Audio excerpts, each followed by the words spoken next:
All right, we're here with Brooks Koepka, 2 under 68. Can you talk us through your round and especially the birdie finish? Pretty nice. Yeah, I thought I played pretty consistent, drove it really well. Iron play was pretty good, and when I did miss it, I felt like I missed it in the correct spots.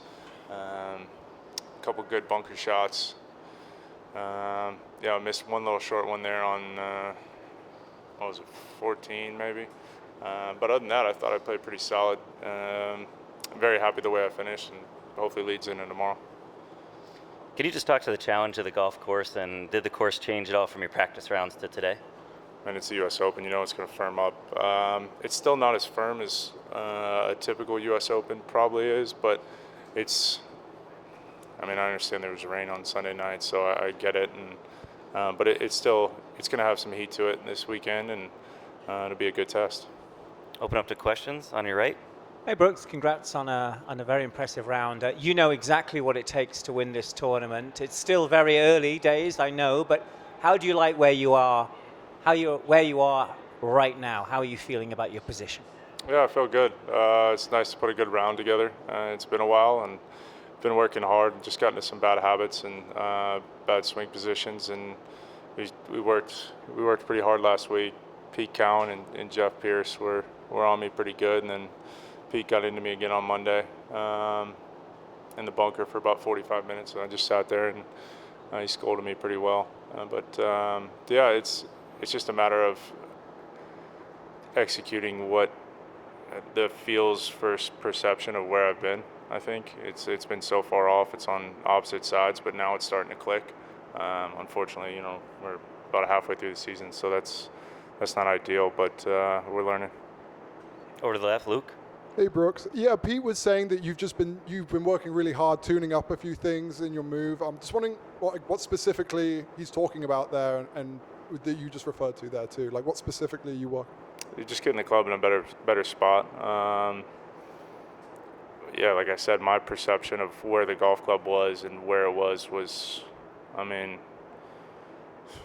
8 inches off, 9 inches off, and even we spent all last week from when I got there at RTJ on Tuesday. I think I didn't play the golf course Tuesday or Wednesday. We just sat in the range and hit balls. Some long hours last week, but it's starting to feel good. It's starting to click, and it really actually I'm starting to see the ball flight of old, where it's a nice little fade and not. I don't have the two-way miss going. Very consistent now. Back right, Mark.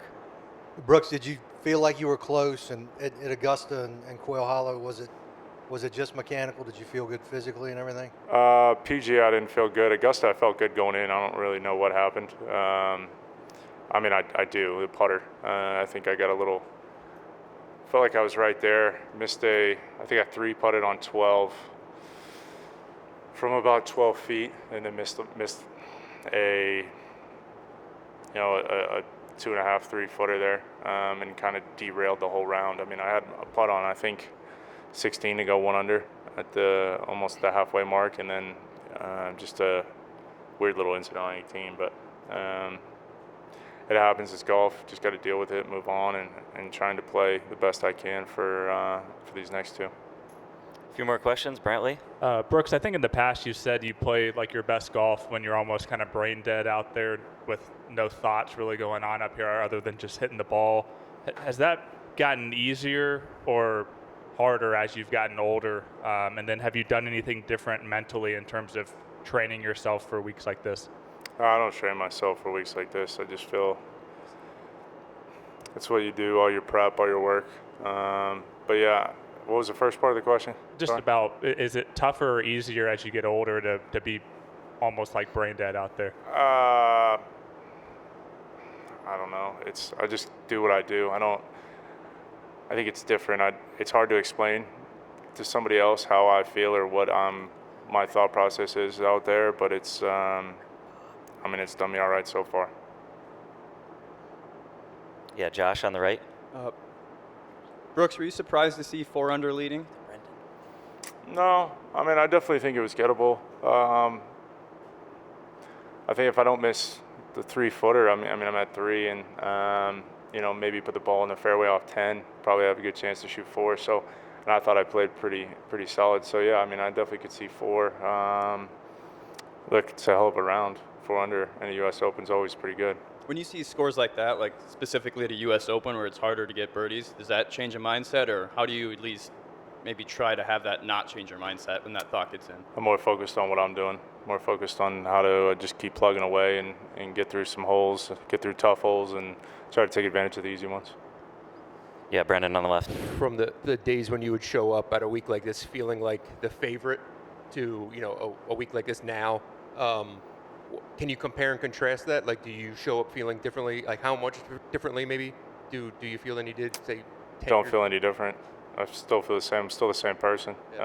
Just mechanics were off. That's simplest. But you know, did that for about a year. So getting on the right track, and it's starting to. I don't know. I guess if you look side by side of what it was, maybe in 13, it probably looks a hell of a lot similar. Because, you know, everyone always points back to the comment at, what was it, Bethpage, you know, 5-10 players, whatever, can win this week. Like, do you still think of yourself like that way, like, or has that changed at all? I mean, I don't talk about it. You guys talk about it. So Fair. You said that it was your quote, though. it was. I said it once, and now everybody repeats it. So There's 2 more questions, Bob and Adam. Brooks, I don't think you'd ever miss 2 straight cuts in majors in your career. Just wondering if you could put in perspective maybe how frustrated you were. You've obviously touched on you know, the reasons why you were, but the frustration of that. Obviously, these are your big tournaments, and you've been up there so many times. Is where you were after you know, just a month ago. yeah, I would say from the first weekend in April till about last week, you didn't want to be around me. It drove me nuts. It ate at me. I haven't been happy. It's been very irritating. It's a lot. I mean, I had to apologize. I apologize to Rick, Pete, Jeff, Blake, my wife, my son, everybody. It wasn't. I wouldn't have wanted to be around me.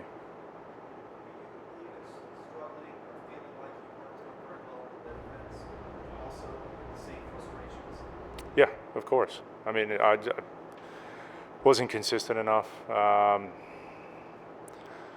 When I felt like I cutted one, it was drawing.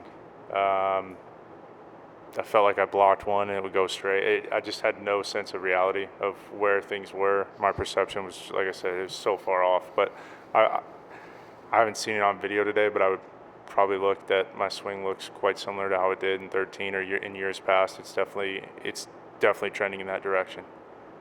Last question, Adam. Brooks, can you give me a clean snippet of what that scolding from Pete sounded like? I'll put it this way. JT thought he had to come check on me in the bunker. We were in there for about 45 minutes. He was on the other side of the green, and I saw him Monday night. We were at a Rolex function, and he was like, I was worried. Your head was down. But yeah, Pete, I'll keep that between us. I think I wasn't happy with it, but it was something I think you need to hear, or I needed to hear at the right time. And it's not the first time he's done it. He's not afraid to. When was I don't the last like one? What? When was the last one? Aaron Hills. Oh, that long ago? Yeah. So I don't like having yes people around me. I just want somebody to tell me the truth, tell me what's going on, what they see, and if I start swaying from being Brooks Koepka, then I want someone to call me out on it, and he did a hell of a job on it. Thanks, Brooks. We appreciate the time. Thanks.